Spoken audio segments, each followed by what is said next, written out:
Kamusta mga kaibigan? Pag-usapan natin ang 13 higanting tao na nabuhay sa ating mundo. Merong mga tao na gumulat sa mundo na tinaguriang mga higanting tao dahil sa kanilang pambihirang tangkad at laki kumpara sa mga ordinaryong tao. Alamin natin kung sino-sino ito at paano ang kanilang naging buhay sa mundo. Yan ang ating alamin dito sa Kinuwento TV.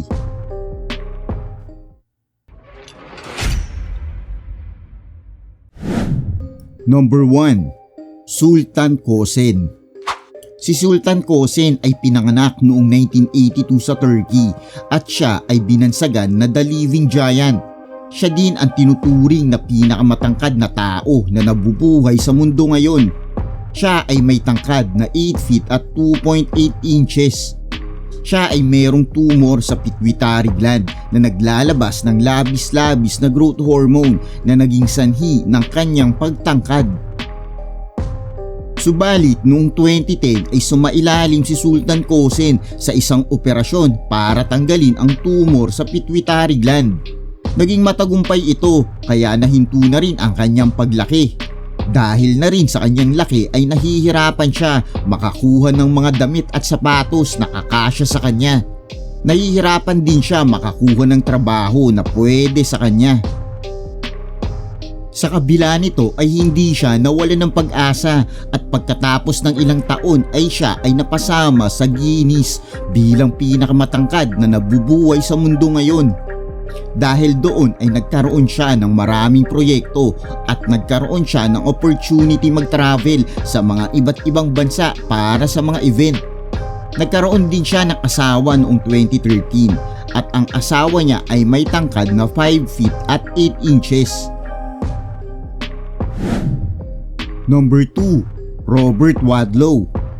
Si Robert Wadlow ay pinanganak noong 1918 sa Alton, Illinois.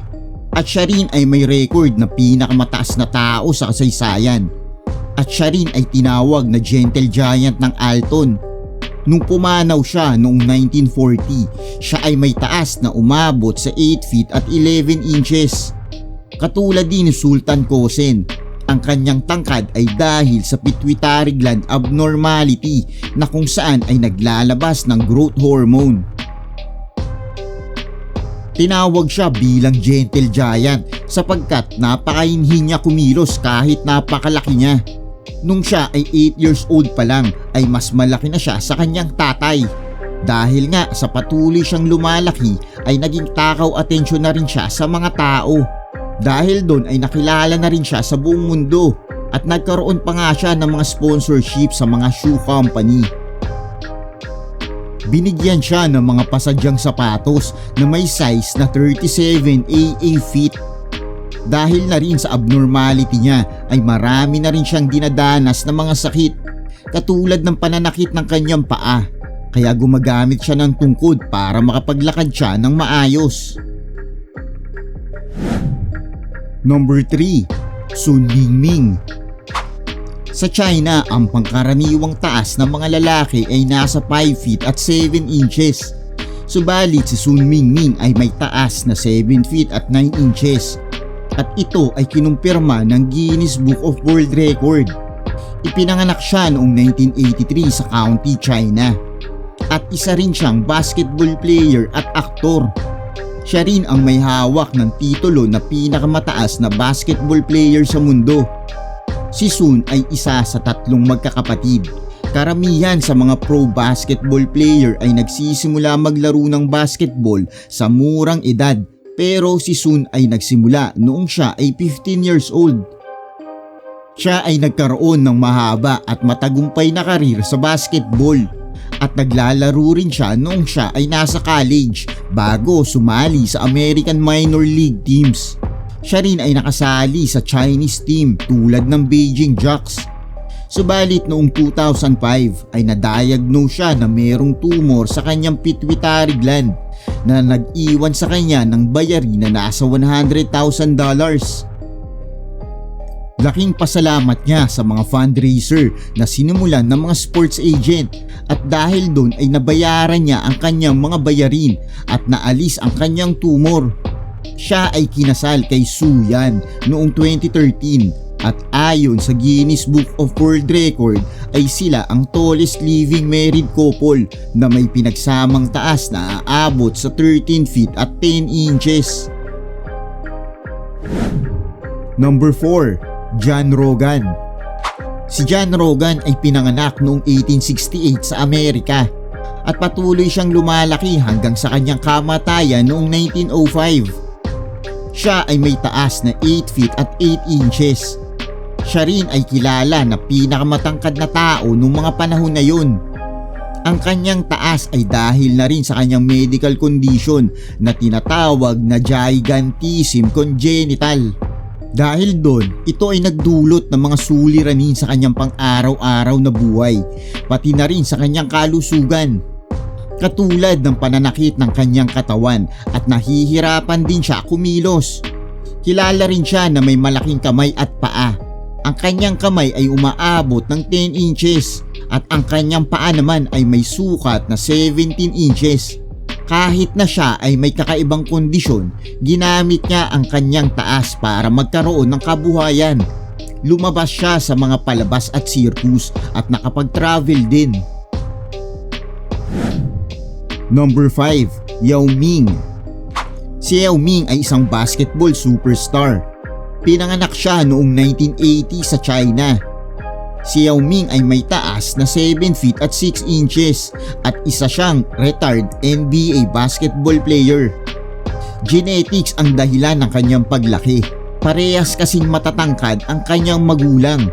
Ang tatay niya ay may tangkad na 6 feet at 7 inches at ang kanyang nanay naman ay may tangkad na 6 feet at 3 inches. Nagsimula ang karir niya nung siya ay naglaro sa CBA o ang Chinese Basketball Association. Dahil na rin sa tangkad at galing niya sa basketball, kaya nakuha niya ang atensyon ng NBA.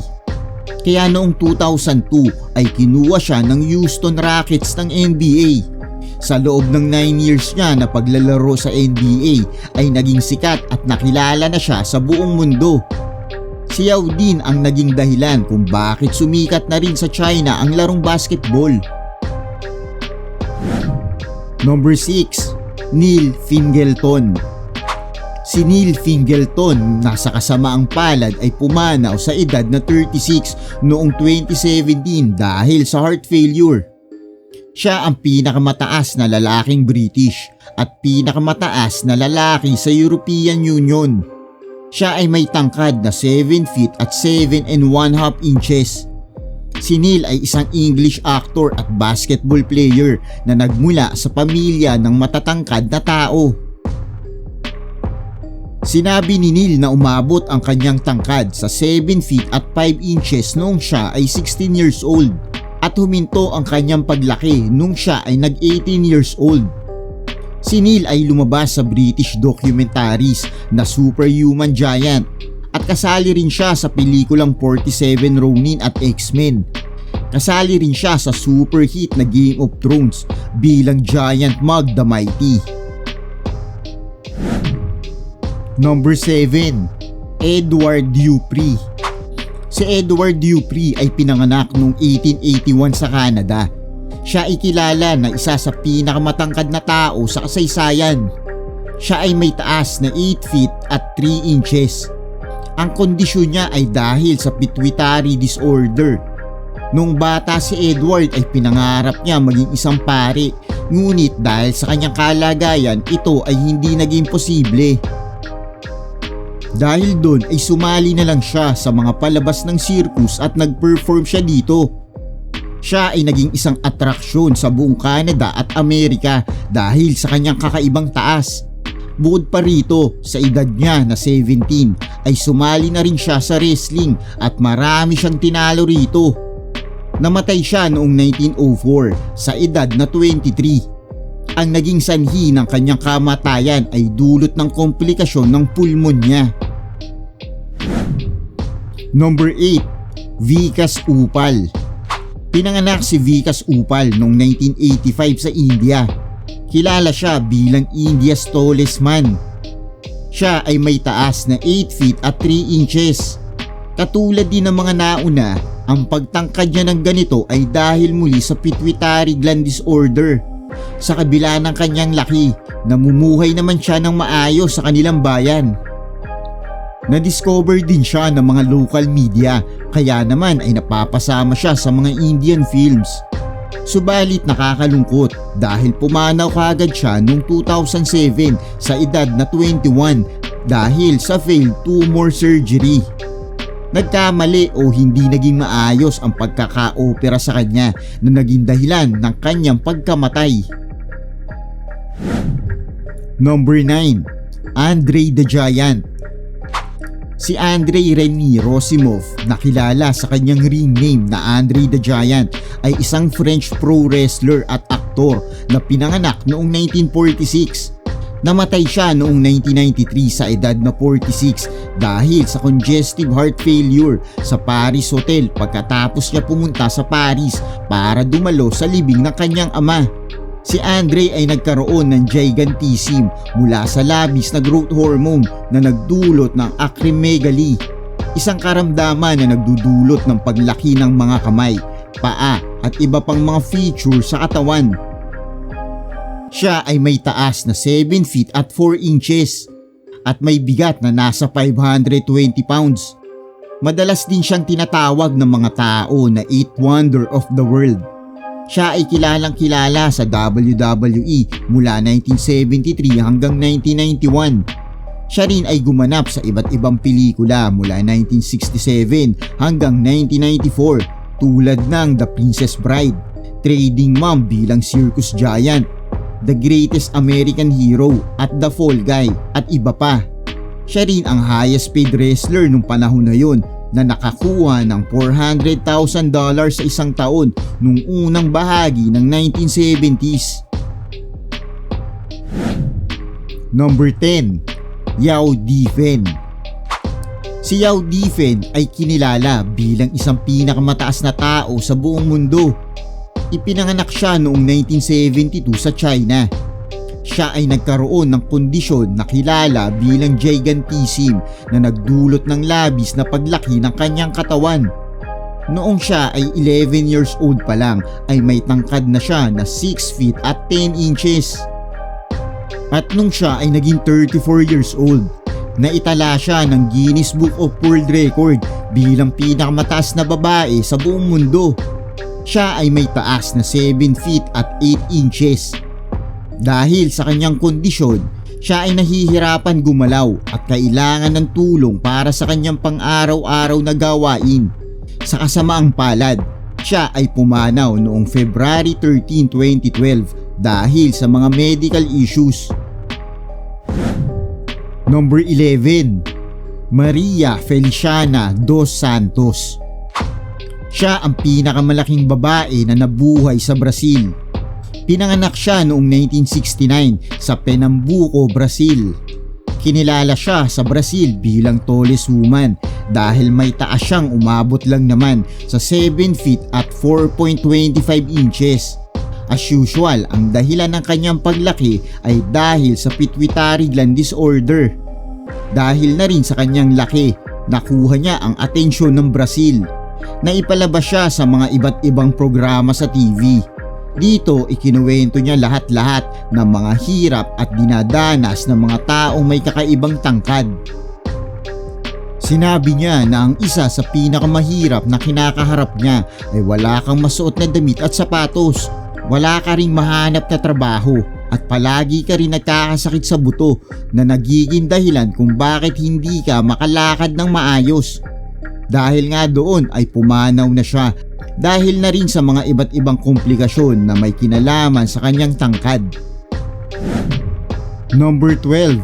Leonid Stadnik. Siya ay pinanganak noong 1971 sa Ukraine.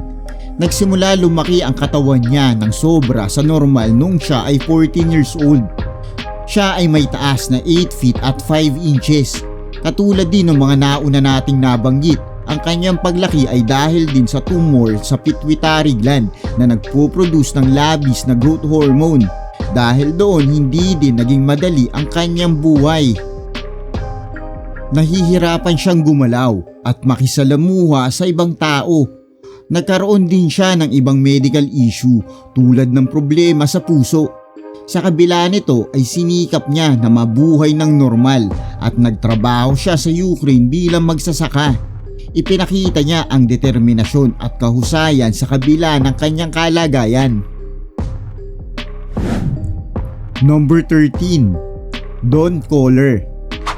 Pinanganak siya noong 1925 sa Montana, USA. May taas siyang 8 feet at 2 inches. Okay naman ang buhay niya noong bata pa siya, pero habang tumatanda siya ay napapansin niya na palaki siya ng palaki. At kahit nung naging adult na siya ay patuloy pa rin siyang lumalaki. Kahit na mukha siyang higante ay napakabait niyang tao ayon sa mga nakakasama niya.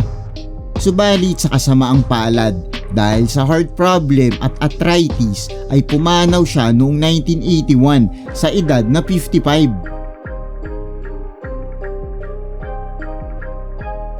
Kaibigan, iyan ang 13 higanting tao. Ikaw kaibigan, ano ang ideal height para sa'yo? Meron ka bang kilalang mga malahigante rin sa laki? Huwag natin kalimutan mag-like, subscribe at pakipindot na rin ang notification bell. Salamat!